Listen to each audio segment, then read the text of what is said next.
आज हमारा फोर्थ वाला लेक्चर है मॉडर्न मेथड ऑफ एनालिसिस। इसमें हम डिस्कस करेंगे मॉडर्न मेथड ऑफ एनालिसिस। इससे पहले 3 लेक्चर हमने अपलोड किए इस चैनल पर, जिसमें हमने कंबस्शन एनालिसिस को डिटेल से डिस्कस किया था। आज हम डिस्कस करेंगे modern method of analysis. Modern method of analysis क्या है? देखो, पहले हम समझते हैं कि जो क्लासिकल मेथड्स थे ना, वो इतने ज्यादा सुपीरियर नहीं थी। उसके ड्रॉबैक अब इस लेक्चर में हम डिटेल से डिस्कस करेंगे और ये भी डिस्कस करेंगे कि मॉडर्न मेथड ऑफ एनालिसिस की जरूरत क्यों पेश आई। देखो, अगर मैं आप लोग बताऊं ना, जो इनऑर्गेनिक कंपाउंड हमारे पास होते हैं, इनऑर्गेनिक कंपाउंड, तो इनऑर्गेनिक कंपाउंड के केस में जो मॉलिक्यूलर फार्मूला होता है वो NF होता है। इनऑर्गेनिक जो कंपाउंड होते हैं, इनऑर्गेनिक कंपाउंड, तो इनऑर्गेनिक कंपाउंड के केस में जो मॉलिक्यूलर फार्मूला होता है वो NF होता है, क्योंकि वो बहुत सारी इंफॉर्मेशन हमें बताती है उस इनऑर्गेनिक कंपाउंड के बारे में। तो दूसरी चीजों की जरूरत नहीं है फार्मूलों की। फॉर एग्जांपल, अगर मैं अपना एग्जांपल ले लूं पानी का H2O, इसी तरह NaCl, इसी तरह कार्बन डाइऑक्साइड NH3। अब ये क्या है? ये जो है ना NH3, ये हमारे साथ फार्मूले हैं इनऑर्गेनिक कंपाउंड की। अब जो H2O है, ये सिर्फ और सिर्फ फार्मूला है किस चीज का? पानी का। इसी तरह सोडियम क्लोराइड जो NaCl है, ये फार्मूला है सोडियम क्लोराइड का। NH3 अमोनिया का फार्मूला है। अब ये फार्मूले किसी दूसरी कंपाउंड के लिए हम यूज नहीं करते, ये स्पेसिफिकली यूज होता है इनऑर्गेनिक कंपाउंड के लिए। तो इनऑर्गेनिक कंपाउंड के केस में जो मॉलिक्यूलर फार्मूला होता है वो मोर देन एनफ होता है, क्योंकि वो हमें इंफॉर्मेशन पूरी देती है उस कंपाउंड के बारे में। लेकिन अगर आप लोग ऑर्गेनिक कंपाउंड को देखिए, in case of organic compound, in case of organic compound, तो ऑर्गेनिक कंपाउंड के केस में मॉलिक्यूलर फार्मूला एनफ नहीं होता, वो हमें पूरी इंफॉर्मेशन प्रोवाइड नहीं करते। फॉर एग्जांपल, या मैं लिखता हूं C2H6O। अब ये एक मॉलिक्यूलर फार्मूला है। अब ये पूरी इंफॉर्मेशन हमें नहीं बताती कि ये कौन से स्ट्रक्चर के लिए यूज होता है, कौन से कंपाउंड के लिए। फॉर एग्जांपल, ये फार्मूला हम यूज कर सकते हैं अल्कोहल के लिए भी, ये फार्मूला यूज कर सकते हैं हम डाईथर ईथर के लिए भी, ईथर के लिए भी। फॉर एग्जांपल, यहां मैं लिख सकता हूं CH3 CH2 और OH। तो इसका मतलब ये क्या है? ये अल्कोहल है, इथाइल अल्कोहल है। इसी तरह ये फार्मूला हम यूज कर सकते हैं डाईमिथाइल ईथर के लिए, CH3ONCH3। ये क्या है? ये ईथर है। तो अब इससे, इस फार्मूले से पता नहीं चलता कि ये फार्मूला अल्कोहल के लिए है या ये फार्मूला ईथर के लिए है। क्या है? ईथर। तो जो ऑर्गेनिक कंपाउंड होते हैं उनके केस में मॉलिक्यूलर फार्मूला एनफ नहीं होता। अब आते देखो, एक क्लासिकल मेथड है एनालिसिस के लिए, एक है मॉडर्न मेथड ऑफ एनालिसिस के लिए। क्लासिकल टाइम में या ओल्ड टाइम में क्या होता? ओल्ड टाइम में जब भी कोई कंपाउंड डिस्कवर हो जाता है, in case of old time, new compound जब डिस्कवर हो जाता, तो उसका जो स्ट्रक्चर था वो बेस था। इस कंपाउंड का जो टोटली स्ट्रक्चर होता था वो बेस होता किस चीज पे? नंबर 1, उसके मॉलिक्यूलर फार्मूला पे प्लस केमिकल रिएक्शन पे। केमिकल रिएक्शंस मीन उसका स्ट्रक्चर कैसे फाइंड करते? एक तो मॉलिक्यूलर फार्मूले से, और प्लस उसके साथ various types of chemical reaction करते थे लोग, साइंटिस्ट, और उसी से उस कंपाउंड का स्ट्रक्चर फाइंड करते थे। ये ओल्ड टाइम में या क्लासिकल टाइम में ये तरीका मौजूद था।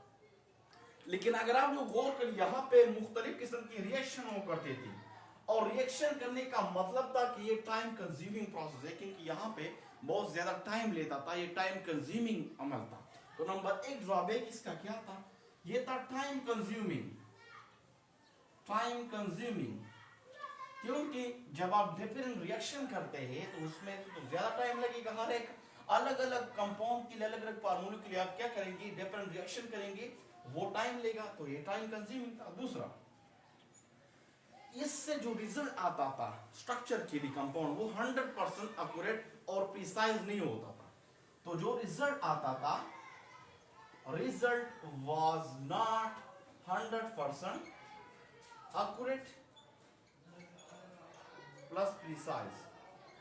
तो इसका जो रिजल्ट था वो 100% accurate और 100% precise नहीं होता। तो अब जरूरत पेश आई ऐसे मेथड्स की जो कि क्या हो, जो कि टाइम कंज्यूमिंग ना हो और प्लस वो 100% accurate और precise रिजल्ट दे। तो इसी तरह जरूरत पेश हुई इस तरह मेथड्स की। तो अब आ गई क्या, मॉडर्न मेथड ऑफ एनालिसिस। तो मॉडर्न मेथड ऑफ एनालिसिस इसलिए आ गई ताकि ये मसले ना हो, एक तो रिजल्ट हमें दे एक्यूरेट प्रिसाइज और दूसरा टाइम लेस मतलब टाइम कंज्यूमिंग मेथड्स ना हो। तो इसलिए ये मॉडर्न मेथड्स आ गए, नई मेथड्स आ गई। अब जो मॉडर्न मेथड्स है इनमें से कौन कौन सी मेथड्स है मॉडर्न मेथड्स में। तो मॉडर्न मेथड्स में हमारे पास कौन कौन सी मेथड्स है। फर्स्ट है हमारे पास आईआर। मॉडर्न मेथड में क्या है, आईआर, इंफ्रारेड स्पेक्ट्रोस्कोपी कहते हैं इसे। दूसरा है यूवी विजिबल स्पेक्ट्रोस्कोपी। तीसरा जो मेथड है वो है NMR, nuclear magnetic resonance spectroscopy, nuclear magnetic resonance spectroscopy. चौथा मेथड है atomic absorption spectroscopy, atomic absorption spectroscopy. पांचवा जो मेथड है वो है atomic emission spectroscopy, emission spectroscopy. और लास्ट वन जो है, और भी बहुत सारे मेथड है, वो है मास स्पेक्ट्रोमेट्री। मास स्पेक्ट्रोमेट्री जो हमारे इस कोर्स में मौजूद है, मास स्पेक्ट्रोमेट्री ये वो मेथड है जो हमारे इस कोर्स में शामिल है। हम उसको वन बाय वन डिटेल से डिस्कस करेंगे। और इसके अलावा भी बहुत सारे मेथड्स हैं।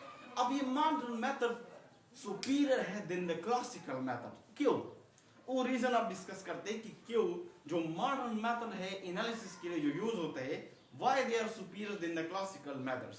तो अब बात है कि व्हाई ये जो मेथड्स है मॉडर्न ये क्यों सुपीरियर है क्लासिकल मेथड से। तो पहली वजह तो ये है कि इसमें जो सैंपल यूज होता है, स्मॉल अमाउंट ऑफ सैंपल इसमें यूज होता है। सुपीरियरिटी पढ़ते हैं, सुपीरियरिटी। ये क्यों सुपीरियर है, सुपीरियरिटी ऑफ मॉडर्न मेथड। पहले वजह ये है कि यहां पे जो सैंपल यूज होता है, sample very small amount, very small amount में हम यूज करते हैं सैंपल, एक वजह। दूसरी वजह ये है कि यहाँ पे जो सैंपल है, सैंपल जाया होने के चांसेस बहुत कम है। तो वेस्टेज ऑफ सैंपल ये क्या है, ये वेरी वेरी लो है, क्योंकि यहाँ पे हम बहुत कम मिकदार में सैंपल यूज करते हैं। तो सैंपल के जाया होने के चांसेस बहुत ज्यादा कम है, दूसरी वजह। तीसरी वजह क्या है, ये जो मेथड्स है मॉडर्न रैपिड और फास्ट है, रैपिड प्लस फास्ट मेथड। ये जल्दी जो है ना वो रिएक्शन करता है, जल्दी जो है ना वो हमें बता देता है और टाइम कंज्यूमिंग नहीं है। रैपिड है, फास्ट इसका मतलब है कि ये लेस टाइम कंज्यूमिंग है, लेस टाइम कंज्यूमिंग, ये टाइम आपका वेस्ट नहीं होगा, जाया नहीं होगा। और पांचवा रीजन ये है, ये जो रिजल्ट प्रोवाइड करता है ये मॉडर्न मेथड हमें, रिजल्ट इसका जो रिजल्ट होता है ये 100% एक्यूरेट होता है प्लस प्रिसाइज होता है, प्लस प्रिसाइज।